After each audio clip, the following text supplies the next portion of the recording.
Hello ladies, gentlemen, and comrades against the binary. I am Sorio99, and welcome to the 2022 Game Awards. 2022. Truly one of the years of all time.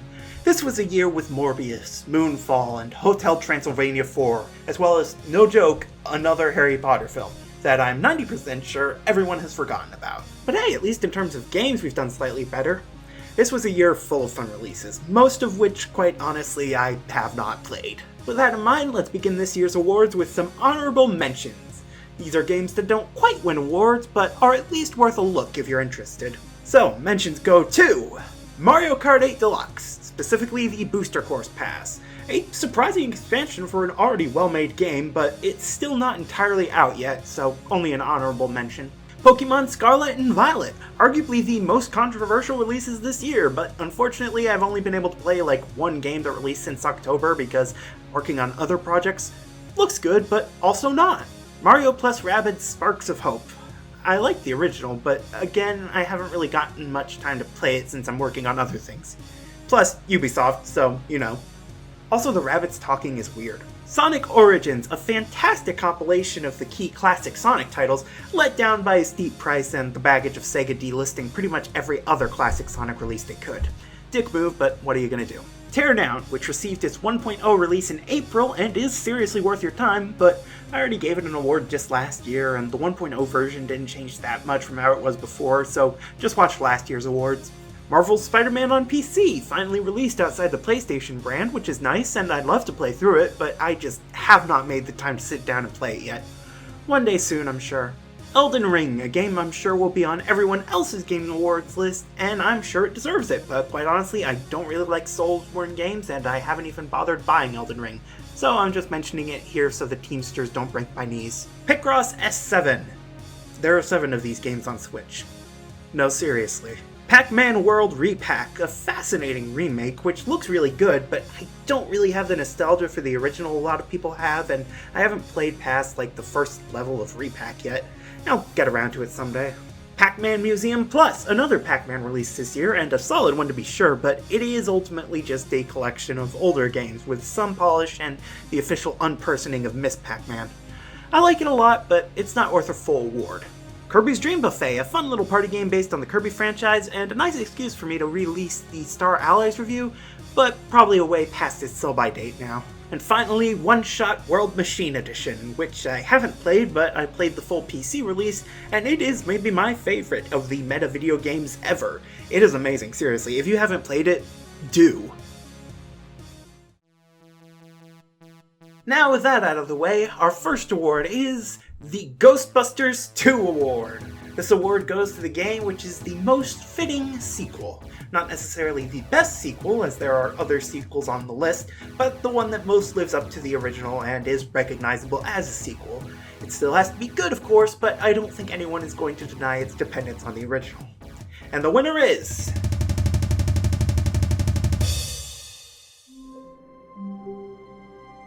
The Stanley Parable Ultra Deluxe. Now, some of you may be asking, isn't this a re-release, not a sequel?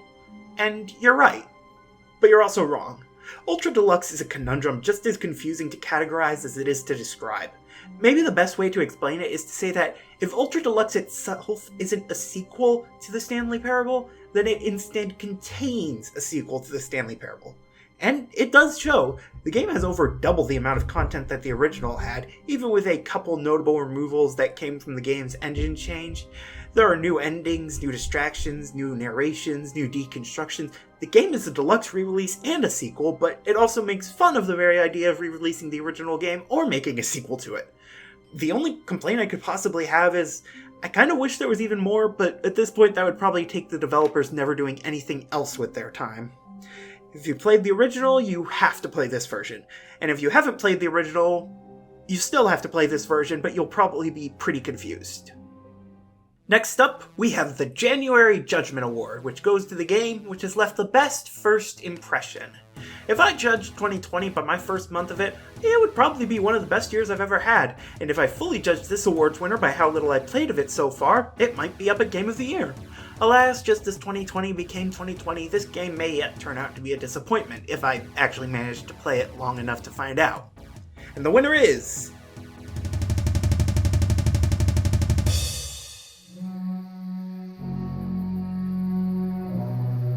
Bone Lab.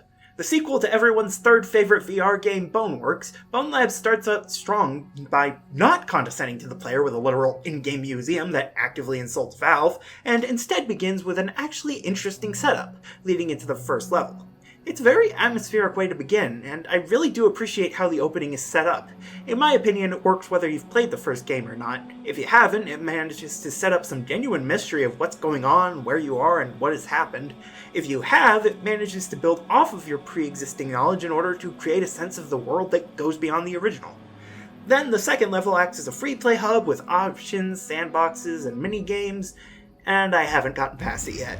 I'm sorry, it's just, before this came out I moved to a new apartment and now my VR space is smaller than my bed. Once I get used to the new space, I know I'll play it more, but for now, I'm just gonna say, great first impression. With that done, we move on to the award-winning cartoon award, my most redundantly named award. This is the award for the game to watch, and if you don't get the pun, I'm so sorry for your loss.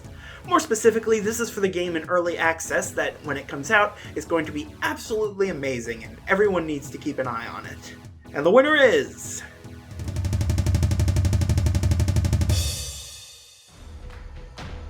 Blade and Sorcery. Yes, another VR game. If this is your first indication that I'm a part of the 1%, I apologize and I completely understand if you now need to dox me. Anyways, Blade and Sorcery good. This is an incredibly well-made, well-optimized game, even if it isn't entirely complete yet. The controls are incredibly smooth and intuitive, both for moving around and interacting with things.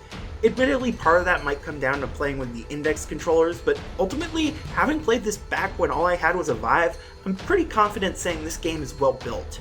Not only that, but it's gotten major additions and updates that have helped make the game even more fun to play, and it's still getting new features added in. If you have a VR headset, this is arguably the one game I would most recommend, with the caveat that it isn't necessarily complete yet. Next year it may well be 100% finished, but for now, it's still an incredible game to play with. Give it a look if you have the chance. Word of warning though, make extra sure you have space around you while playing. Trust me, you're gonna need it. Our next award is the Butter Side Up Award, which goes to the best controversial game of the year. This is a game that a lot of people hate, a game that many people will rank among the worst of the year. Despite that, I love it, and a lot of other people do too. And the winner is...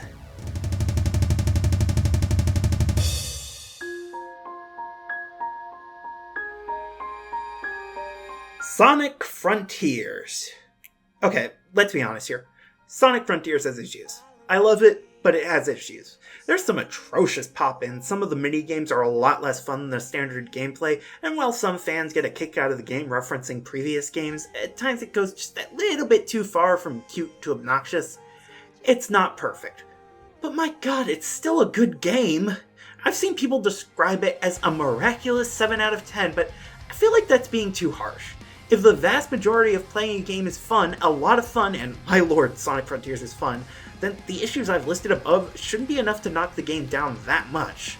Obviously, some of this probably falls under the realm of opinion. For example, I love the cyberspace levels, especially considering they're literally just the entirety of what Sonic Forces tried to do, but actually good. However, some people really dislike the cyberspace levels, feeling they don't feel as good to control and are too derivative of previous games. And I can respect that opinion. But overall, I think this is a great game, and I look forward to everyone else telling me how I'm wrong. With that finally done, we move on to the First World Privilege Award, which goes to the best VR game. And before we go into this, I want to remind everyone that this is my list and my awards, so ultimately I have the final say on what wins, okay? Okay. And the winner is... Hyperbolica VR. This is a game about non-Euclidean space, and I'm gonna be perfectly honest. When I saw it had a VR mode, I told myself, if I can play this and not throw up, I'm giving it the award. And, well, I haven't thrown up yet. If you do, I'm sorry? Next up, we have the Insulation Renovations, which goes to the best update or DLC.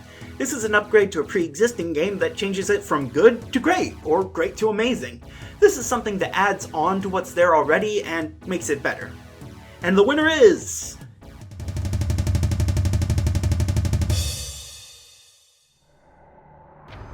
Metroid Dread's Boss Rush. Special honorable mention to Dread Mode and Rookie Mode, which could probably be bundled in with the Boss Rush without causing controversy, but I haven't really tried them.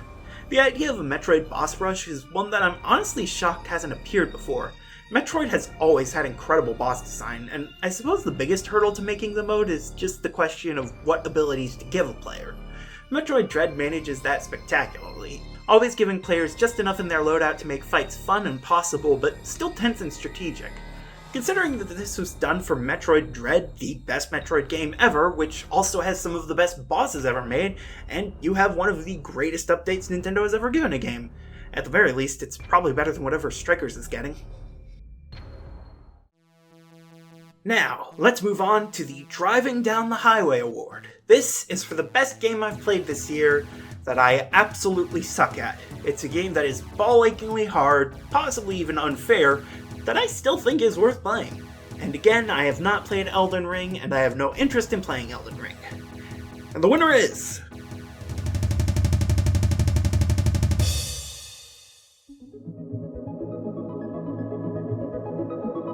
Tunic! Oh wow, the weirdo playing through every Zelda game likes the Zelda-like game. Big round of applause for Captain Shocking. Look, I know my Zelda, and yes, this game hits nostalgia for Zelda like a brick, but this is a lot more than that. Tunic is a Souls-like, arguably the only one I've ever actually enjoyed, and it is deceptively difficult. You aren't working off nothing, thankfully, and it isn't as instantly ball-busting as other entries in the genre. What it is, though, is creative. It's creative in how it lays out its world, it's creative in how it tells its story, it's creative in how it gives tutorials. Seriously, when was the last time you heard about a game with genuinely interesting tutorials? It's a great game, no doubt. The only problem is, I suck at it. Like, a lot. Admittedly, I suck at most games, but seriously, I was not expecting to be this bad at Tunic. Oh well, at least I get to die as something cute. Our next award is the Ribbon Breaker Award, which goes to the best game from super early in the year. This is a game that, if you haven't forgotten about them completely, you're probably surprised to hear they came out this year. Seriously, this year. Seriously. And the winner is...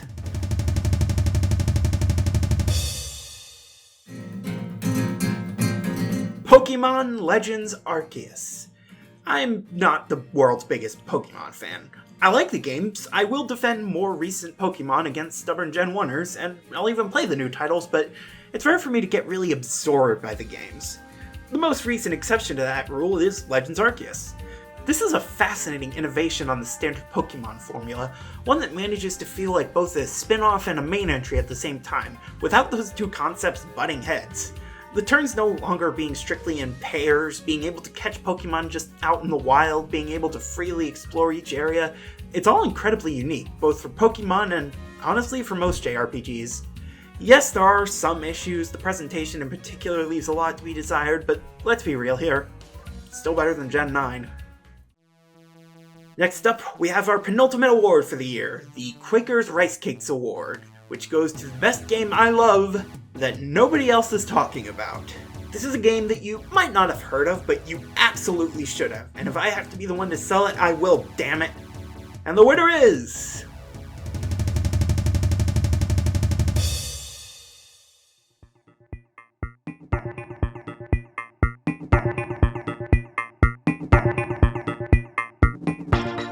Patrick's Parabox. Oh look, a puzzle game, what a shock. Patrick's Parabox is a very simple idea for a puzzle game. It's a pushing blocks game where you can enter some of the blocks. Simple, right? Well, it is. Until you start pushing boxes into other boxes with you being able to enter both, and then you start getting duplicate boxes, or a box inside a box which is inside the first box. You begin making rushing nesting dolls of boxes, spiraling inward forever and ever, trying to keep track of which box goes out where, and which exit can actually be used, and before you know it, you're using the idea of an infinite paradox in order to make space to move what was once your body into the appropriate hole. There are hundreds of puzzles, each of which has a different solution, including dozens of completely optional puzzles that you don't even need to try. Then you beat the game, and you unlock even more puzzles, except these change the physics you've been working with, so now you can push a box while you're inside it, or you pull boxes instead of pushing them. Seriously, why haven't you bought this game already? And finally, as we come to the end of the night, as we reach the close of this bizarre year, we come to our final award, the Game of the Year. This is probably self-explanatory, but I will say this. This is the best game of all year, in my opinion. Okay? Just my opinion. You can disagree, but this is my view of the year's games. And our winner is...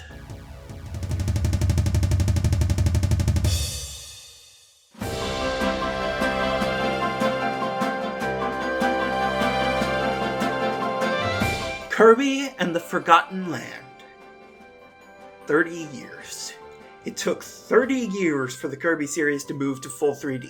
30 years since the first Kirby game. 30 years of 2D side-scrolling platformers. While Mario and Link were taking big leaps into the 3D pool of the N64, Kirby released a game where you can move left and right, and sometimes the camera does funky things. While the GameCube introduced us to a first-person Samus Aran and the first Mario Kart with 3D character models, Kirby made a racing spin-off for the system and otherwise stuck to the handhelds. And when the Wii dove right back into the 2D nostalgia boom, Kirby was right there with it, bringing out a traditional platformer and whatever the hell Epic Yarn was. Finally, in 2022, we got Kirby's first full mainline entry in 3D. And it was fucking amazing. Kirby and the Forgotten Land is the best leap to 3D I think I've ever seen from the series. And part of that is because being in 3D isn't its full identity. This isn't the 3D Kirby game, it's the post-apocalyptic Kirby game, it's the stretched-out elastic Kirby game, it's the why does he have a gun Kirby game. The game may not be remembered for its leap in dimension, but it will still be remembered. But speaking of that elephant in the room, again, this is the best 3D jump I've ever seen. There's none of the finicky controls from Mario 64, none of the slowdown and clicky UI of Ocarina of Time, none of the whatever the hell happened with Sonic. The game is as smooth as butter, with every control feeling perfectly tuned. The abilities have been translated beautifully, managing to maintain all the complexity of the abilities from the Superstar formula, while still being easy enough for younger players to understand. The level design is top-notch. I've heard it compared to Mario 3D Land and 3D World, and I can understand the comparison, but to me, it's so much more in-depth than those games. It translates the 2D level design into 3D, yes, but it also allows for greater exploration, more secrets and little nooks and crannies, more choices in how to tackle the game's challenges. This is a beautifully designed game, and it shows why HAL Laboratories took so long to make a full 3D Kirby. They took that long so they could get it right, and my god did they get it right. I love this game a lot. And for all of you out there, if there's one game I'd recommend in this video, it's Kirby and the Forgotten Land. Trust me, you won't regret it. So, what do you think? Did you agree with my awards, or do you think the categories were dumb? Let me know in the comments below, and thank you for watching.